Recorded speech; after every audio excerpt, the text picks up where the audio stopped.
he's a rock star as far as the world of programmers are concerned. If not, he's a godlike figure. I wanted to build which, if I had succeeded, would have been the world's first Unix cluster. In fact, I came from the worst primary school in town. I always had some kind of job, delivering milk, delivering newspapers, like all people in high school. I hadn't a clue what I was going to do when I graduated.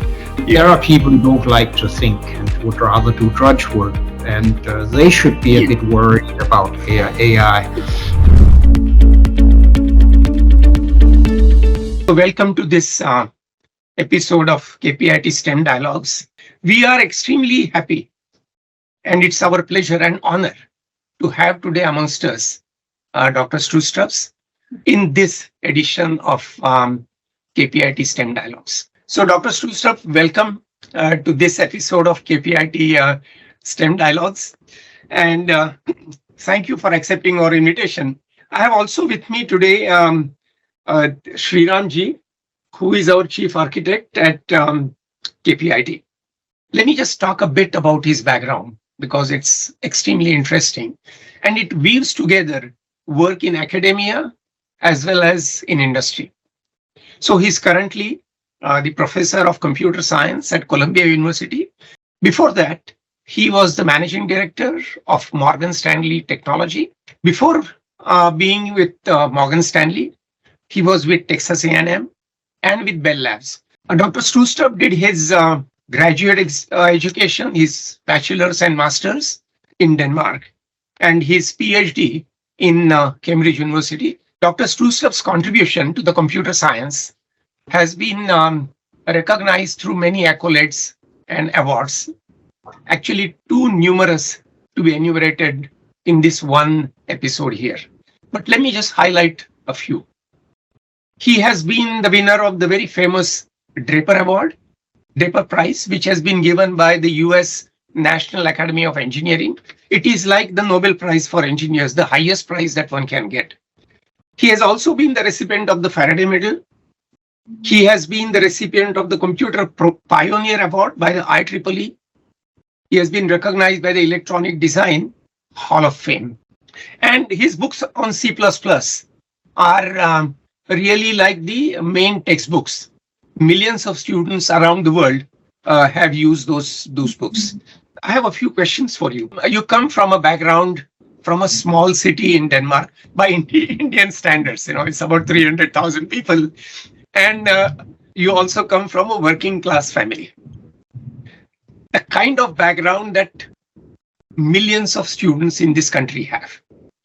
And you have reached a level that all of us can only dream of. So my question to you is that in your education, in your school or in your college, what guided you or motivated you to go towards the study of science? What was, what you did was, what did you find most engaging or rewarding, or what is it that you feared the most in your educational career, in your school and college days? Oh dear, that's a hard question. I barely remember it. I was doing okay in school. In fact, I came from the worst primary school in town, and I guess it just seemed right to do well. And I was interested in a lot of things. I remember geography lessons being interesting, learning about the world. I especially remember something like in 5th grade being introduced to Euclidean geometry with the compass and that kind of stuff. Really hands-on mathematics, right? Yes. So for some reason or other, I made it into high school. That was not a given at the time.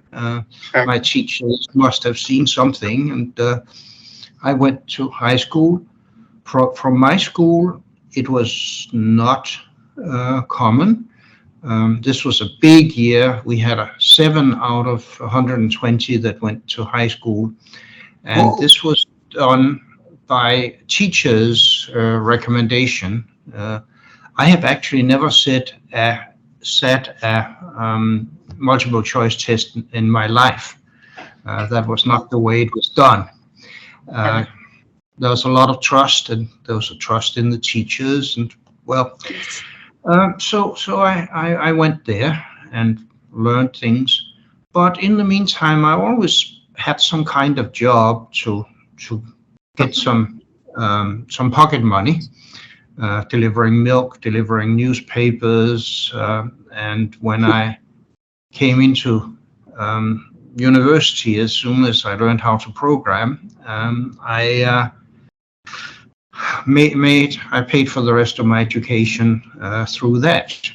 Now in Denmark, of course, education is free, but you still have to live, and you need, as they say, bread on the table. So it was good to work, and so there was interest and just good teachers, I guess. Was mathematics a favorite subject for you? Yes, mathematics was a very favorite subject of mine. Like all people in high school, I hadn't a clue what I was going to do when I graduated. People who think they have a clue has failed at some kind of probability theory. But I was undecided what to do. I thought of history, I thought of sociology, I thought of philosophy, mathematics. I knew I wasn't very good at physics, so I didn't think too much about that. But anyway, I decided that history was a great hobby and a lousy career, and that math was a lousy hobby, takes too much hobby, but a great career. Yeah. For that reason, I signed up to mathematics at the university, my local university. I bicycled up and signed up. And then after a year, I found, like most other students like that I wasn't quite as good as mathematics as I thought I was. And then I learned about programming and machine architecture, algorithms, languages, you name it. And I went that way. As I said, I don't regret learning mathematics. My first degree is in maths. And I say it's better to be a bad mathematician than not to be a mathematician. And I think I rate a bad mathematician. If I tried to make a living out of it, it wouldn't have worked too well. I think I would have made a good math teacher in high school, that level, but not making startling things in math. And I still have more history books than I have computer books. It is a great hobby, and it is good to know about history of all sorts. Yes. It is so enriching, actually. Yeah. And you always talked about the change in the method of learning when you went from your college to England, to Cambridge University, to do your PhD. And you have always spoken very warmly about your experience with Dr. David Wheeler. And you have talked about, how you would think of new ideas every week, and you would go to him, and then, he would kind of examine and talk more. So that was, thought, almost like a turning point in your in your sense of exploration of the new. So can you talk to our audience about that? Because I found that story very fascinating. I think I will do that, and I'll just start a little bit earlier than that.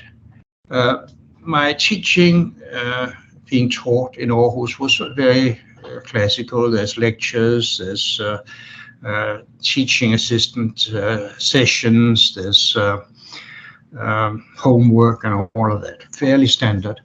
But I met Christian Nygaard, the guy that invented Simula and object-oriented programming.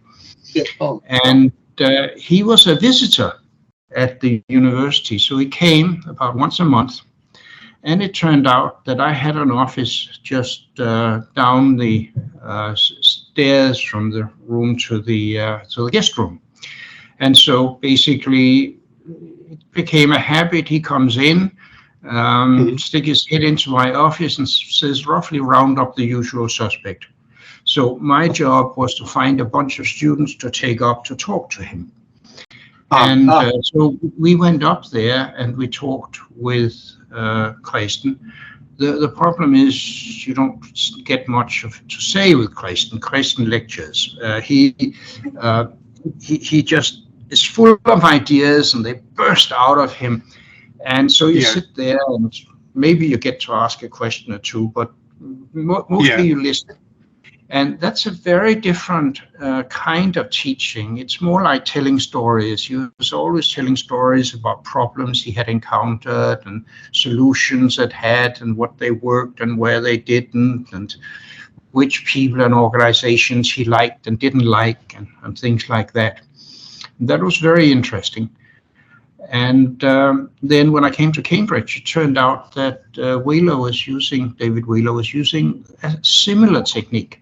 So I come in as a new PhD student full of ideas, and every week come in, you tell him all these great ideas you've had. He says, well, Bjarne, it's not a bad idea. No, it isn't. Actually, we almost did that for the ETSAC-2. Now, the ETSAC-2 was a machine he built when I was 6 years old before I went to school. So these were the most dreaded words I could hear because it means that somebody had been there 20 years before. Okay, and then he says, but then we realized that, and then he was off to the races. We have this alternative, we had that alternative, so there's that technique, and we did that, and then we tried something else. And again, not getting much of a word in edgeways, I learned a lot. And again, it was this discussion of alternatives, designs, the reasoning. I mean, he assumed I could go and read any book that I needed to understand the details.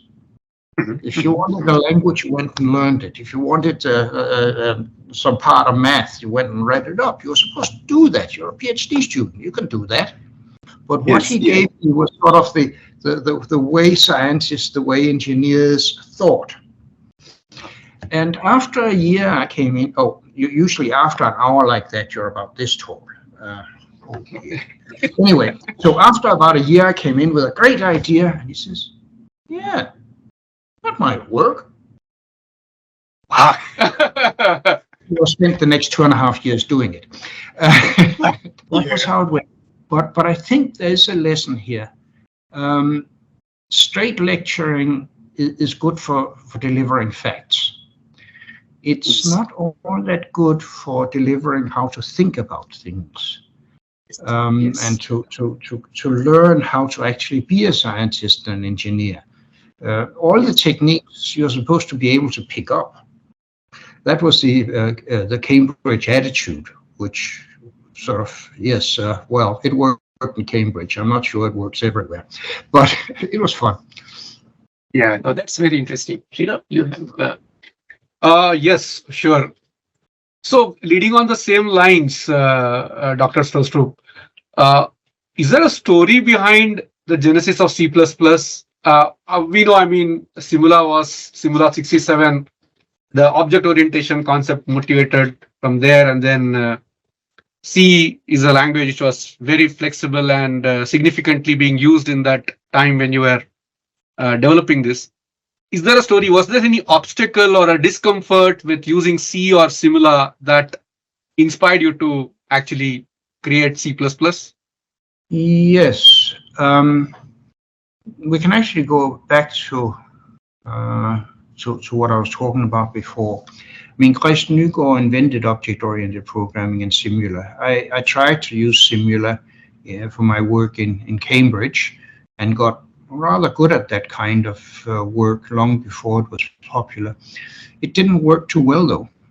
I wrote a nice simulator, and the first time I tried to get some real data out of it, It soaked up all of the university's mainframe for a while. And grad students just don't get to do that twice. Okay. Once they catch you and they're told never to do that again. So I moved my work to another computer, actually one that David Wheeler had built, which had hardware capabilities, all this hardware support for safety and such that people talk so much about today. We had it back in the mid-70s. I see. And anyway, I worked on that. And the good thing about that machine was, one, it was fast, and two, the support was so lousy that the physicists and the chemists and astronomers couldn't use it, so I got it to myself. I think I used that machine more than anybody else put together. And the problem was I couldn't use this nice and elegant language, Simula, which I loved and I learned to love. But it was useless for me. I couldn't use it on a machine I could afford, and it didn't run on a machine that I could afford. So I had to rewrite my code in BCPL, which was extraordinarily painful. BCPL makes C look like a high-level language. Oh, okay. And anyway, but I got my programs written, I got my data, and I got my PhD. It worked. But I was very convinced that I would never again attack a problem with tools as insufficient for the task as Simula and BCPL, the two languages I had done to succeed with. And then I came to Cambridge, and I came to Bell Labs, and they gave me a splendid deal. They basically said, here's an office, here's some computers, you've got some good colleagues, do something interesting, and tell us what it was in a year's time. If we like that, you get the same deal again. And I kept the deal till I left Bell Labs. Literally nobody ever told me what to do, because that was the deal. You didn't get to be told what to do if you made them happy over the previous year. Anyway, so like many people coming off a PhD, they decide they really want to build what they was thinking about for their PhD. So I wanted to build a distributed computer. I wanted to build which, if I had succeeded, would have been the world's first Unix cluster. And in 1980 or thereabouts. And I was going to have a flexible communication infrastructure so that I could use shared memory if I had it, and I didn't need it if I didn't, and such. And I needed two things. I needed to analyze the problems, and I needed to build the stuff. And very soon I realized I couldn't do it. Now, there's two reasons for that. One, of course, it's not a one-person job. But that wasn't what stopped me. It was the fact that I didn't have the tools to build this. What do you need to build a system like that? You need something that can manipulate hardware. You need to write process schedulers. You need to write memory managers. You need to write device drivers, network drivers, things like that.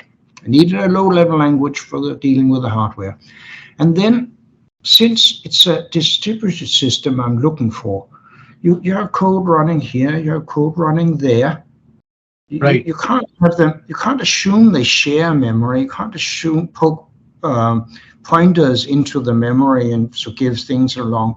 You really have to communicate from here to there with a well-specified interface and a well-specified communication protocol. Sure. That's not low-level stuff. That's not C, especially it's not C as it was written back in the early 80s. Before they really used APIs very much. So I needed a high-level language. Now, I knew a high-level language that was good at that. That was Simula. You could do classes, class hierarchies, coroutines was very important in this thinking. And I knew several low-level languages, but there was a good one just locally. Brian Kernighan, Dennis Ritchie was down the corridor. And so it supported language on the corridor. And so I took that for the low-level language, and I took Simula for the high-level parts. And so since I couldn't afford a similar compiler, and I couldn't modify a similar compiler, and I was realistic enough to see that I couldn't make that run very, very much faster. Sure. Because people who wrote it was at least as smart as I was, so better not try that. And it would have taken me years, and I didn't have years. I was a young man in a hurry, right? And so I took the class concept from Simula and put it into C. That seemed quite feasible. And writing a C compiler wasn't all that difficult. I'd done my language courses, my compiler writing courses in Aarhus and such. So along the way, through a decent education, broad education, I had the background needed to just, well, you want a compiler, you write a compiler. Same as the thing, if you want a piece of math, you go read the book. You're supposed to pick up things along the way. You have to have an education that's good enough that you can do that. And Yes. by luck and by hard work, I had that education. You may gather that I'm rather keen on education, and yes. So I built that, and that's how C++ came along.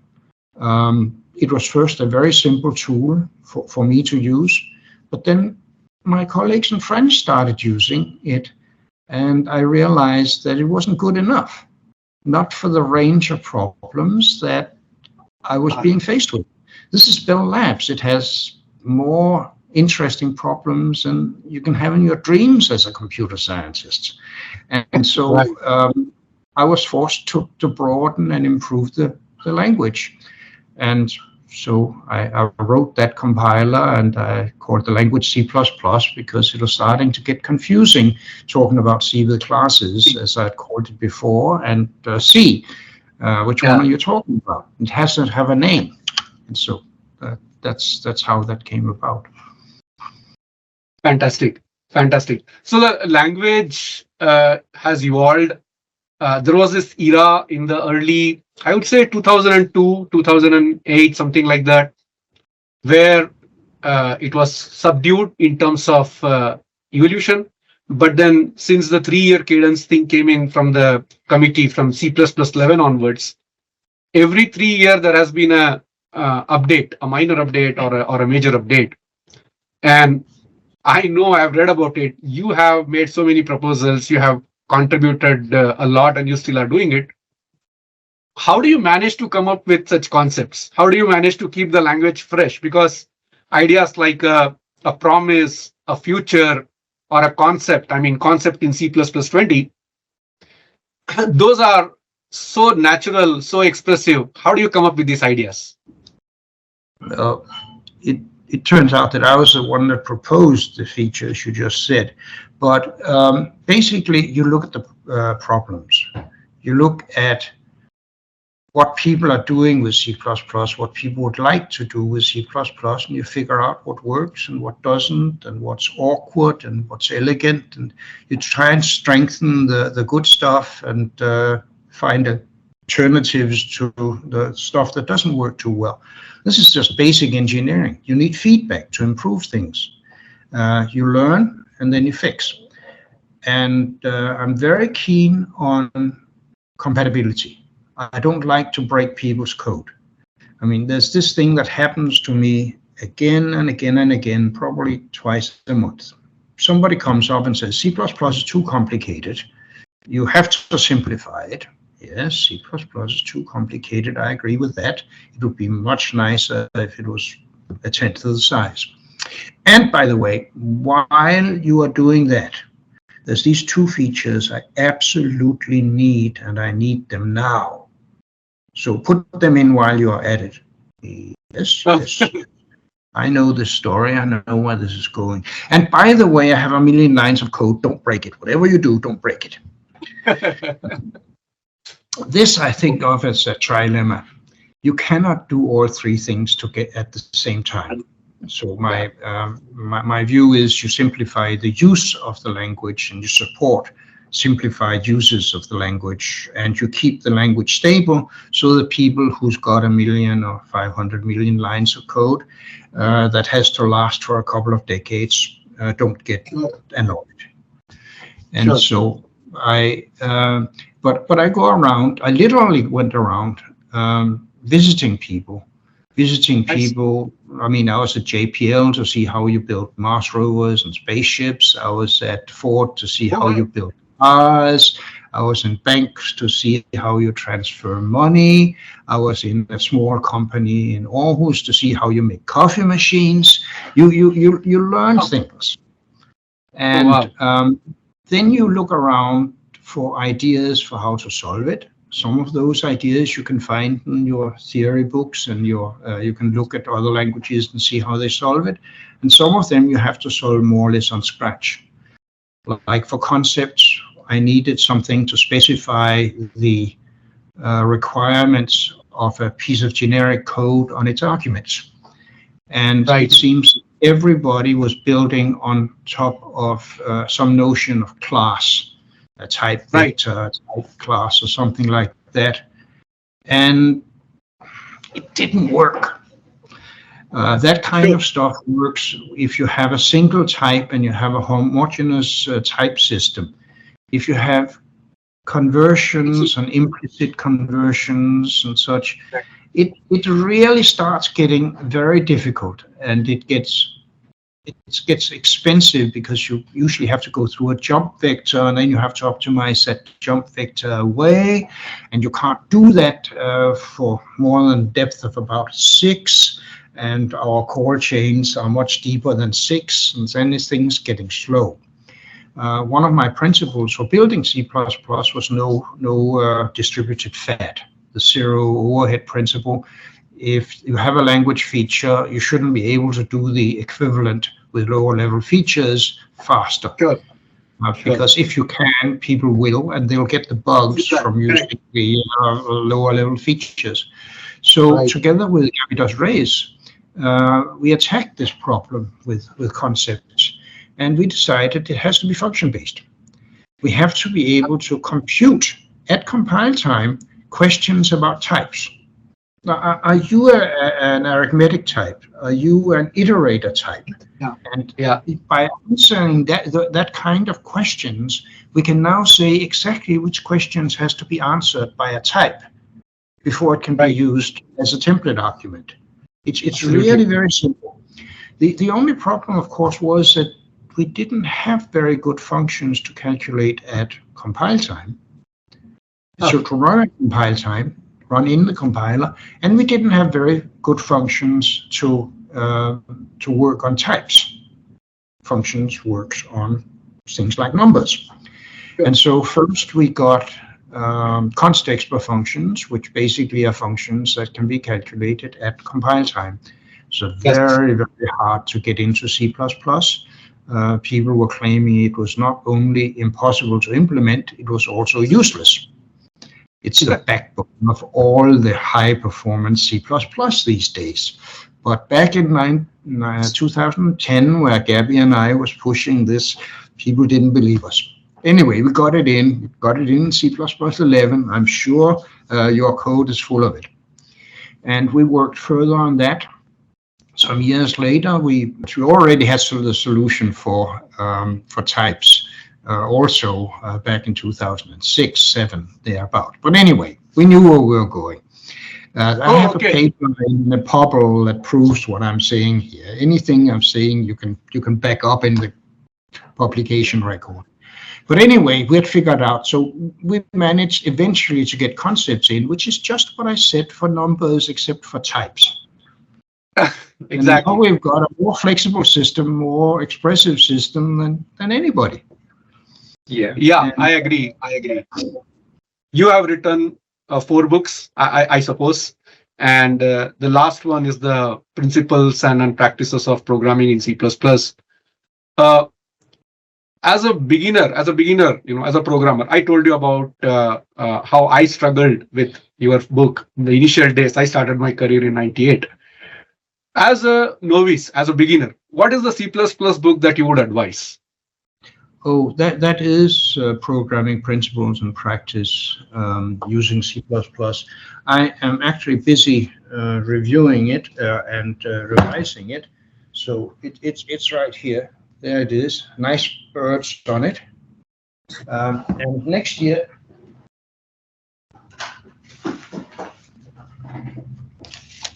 this will be it.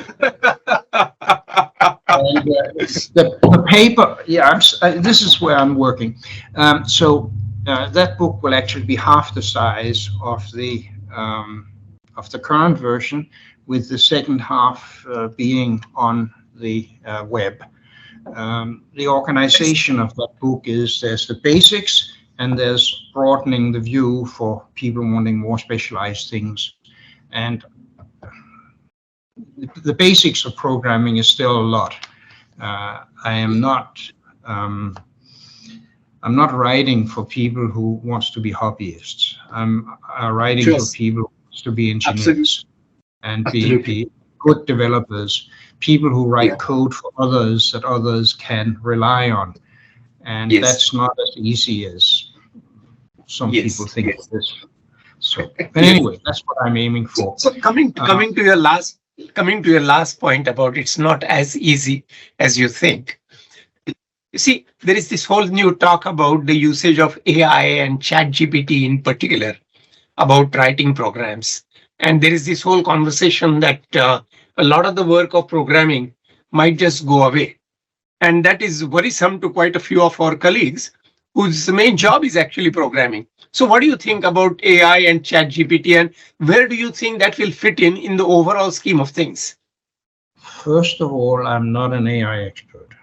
And I would say most people who talks about AI in a responsible way know more about it than I do. So I have to be very careful not to try and be the expert on everything on earth.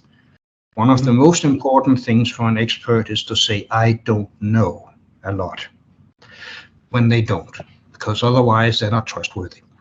So my view here is that AI and large language models have a long way to go before they're trustworthy. If you have a problem where you can do with an 80% correctness rate, and you can review it by humans to make sure that it hasn't hallucinated or something like that, making sure that it is working in a specific area with a specific stuff, and then review it, that's fine, because humans make mistakes too.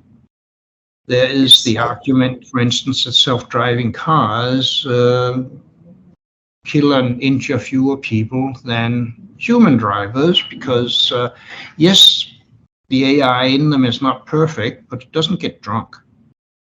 And drunk driving and things like that.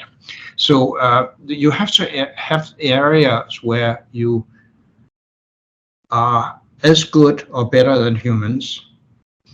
And it doesn't do too much harm if it makes a mistake. There are lots of ways of doing harm, like firing a person for having done something based on an AI. I wouldn't do it. It's just not fun. The accuracy rate at 90% playing with people's lives is not right. That is true. Even if the managers are doing a bad job, at least there's a chance. And so you can use them as an aid. And the experiments I have heard of in the area of programming is it can do trivial tasks that humans are bored with anyway. And that has been done again and again and again, so that there is something you can read as an AI and see what is the right solution. And then you can even put some proof mechanisms that are not AI on the end to test that the result is reasonable. You can take away the drudge work. A lot of mechanization of all sorts has been to take away drudge work, and it frees us to, spend more time with the family, and also to build more interesting things and think about it. There are people who don't like to think and would rather do drudge work, and they should be a bit worried about AI. But I don't think the people who actually build new systems when you are doing a new thing, the AI doesn't have the material to go by. How do you analyze the problem? Yes. Deciding what is the real problem is very often the real problem. You have to talk to the customer, and the customer says, or the user, or whatever you call him, says, I want this. And it's very often a copy of what they have been doing already with a slight twist. Sure. And you have to keep asking why, how, what's the real, and to find the real problem, and then you have to design a system that solves it. That kind of stuff, it doesn't seem to me to be touched by AI.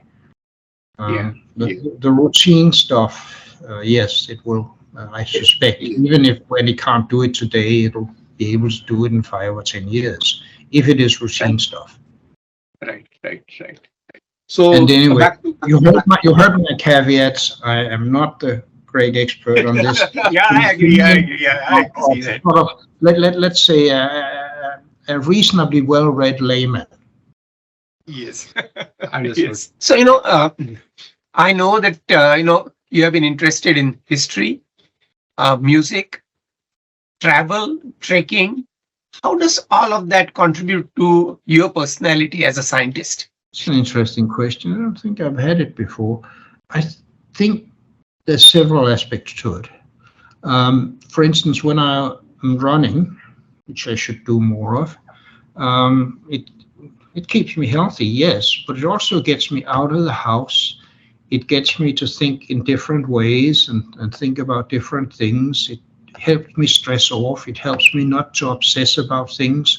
And I get some of my best ideas while running. Sort of when the brain sort of relaxes a bit and doesn't think about the problem anymore, suddenly the solution pops up. And so I think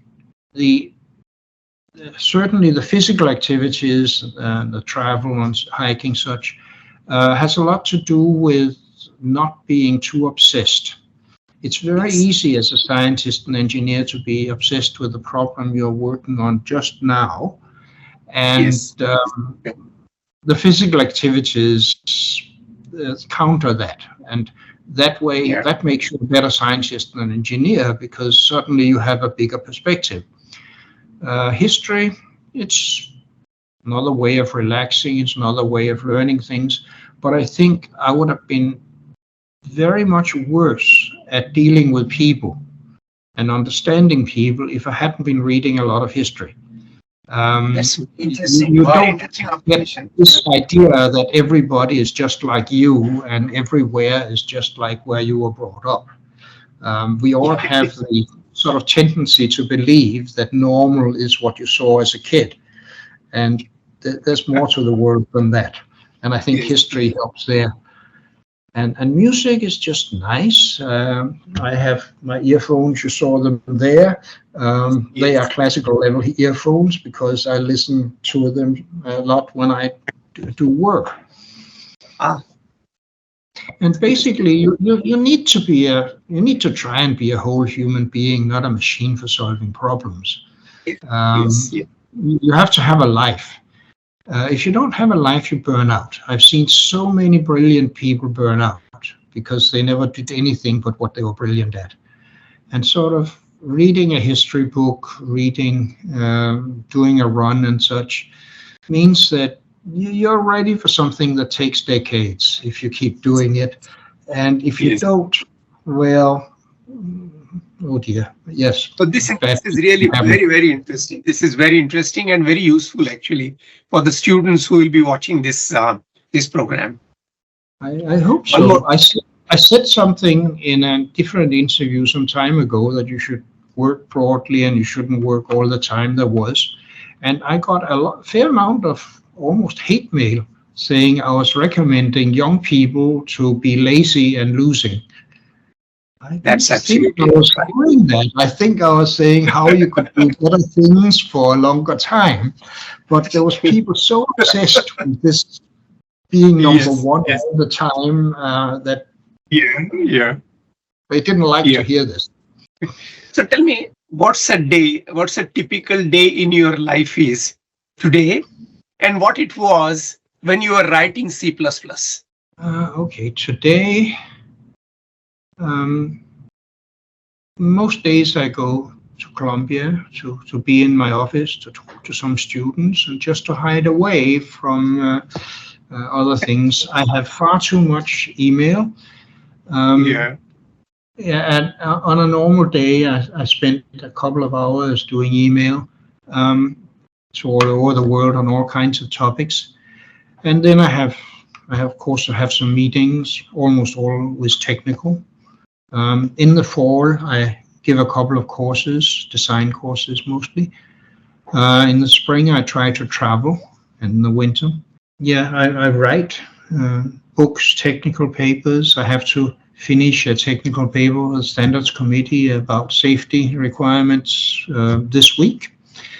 Always writing something. Then I give too many talks, talk to too many people over the net, sorry. And then I try to go out a fair bit for a walk. I should be running more, but the weather is not very congenial to it, and there are places that are nicer to run than Manhattan. Yes. But I can run down in Central Park when I have the time. I don't know. So it's a good mix I listen to music. I'm always reading one or two non-technical books. Yeah, Interesting. it's very interesting. And was it the same kind of a day when you were in the midst of writing C++? Not really. I mean, I worked at Bell Labs. I always went in to work. It was not just some days and sometimes a day. I was always there because the main resources were there. Computers were not good at remote stuff. I mean, here I'm sitting with three high quality screens.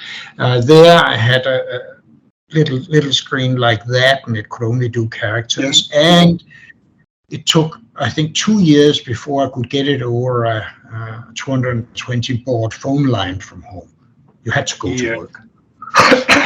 Also, I had small children, so it was, to get the work done, I had to be out of there. But and then there was the colleagues, endless people to talk to, really good people, really bright people. I'm in contact with some of them still today, brilliant people, and also nice. And then I always was home for dinner and for bedtime for the children. It's important to keep your family going and be there, reading bedtime stories and things like that. And then I was doing work that could be done from home afterwards when they'd gone to sleep. But it was a more constant work. I still was reading non-technical books, especially before bedtime, so that I try not to think about work when I'm supposed to sleep. A good history book, a good mystery story, or a good science fiction story is much better to sleep on than Yeah, that's nice. One last question. What would be your advice to the students who want to pursue career in com science or in science in general? I think, first of all, get a broad, solid education, the best education you can get, and don't think you know what you're going to need. I think the main mistake bright students do is that they think they know exactly what they need. The amount of work with pure math that I've done in Banach spaces and other, for me, esoteric stuff, I didn't have much use at it, but I learned a lot about how to thinking straight and not to fool myself, which is what people say science is for, to avoid us fooling ourselves. And so I didn't know I had to write a compiler, but I took a course in compiler writing. The things that has been most useful to me actually has been probability theory and statistics and machine architecture. Machine Yes. architecture means that I have some idea about how the code actually get executed. And so the Yes. combination of knowing languages, compilers, and machine architecture is a very powerful thing, which I certainly didn't know as a student. I was just interested. So go for a broad education, and don't be too sure about what you need. Everybody these days wants to do AI all the time. That's a mistake.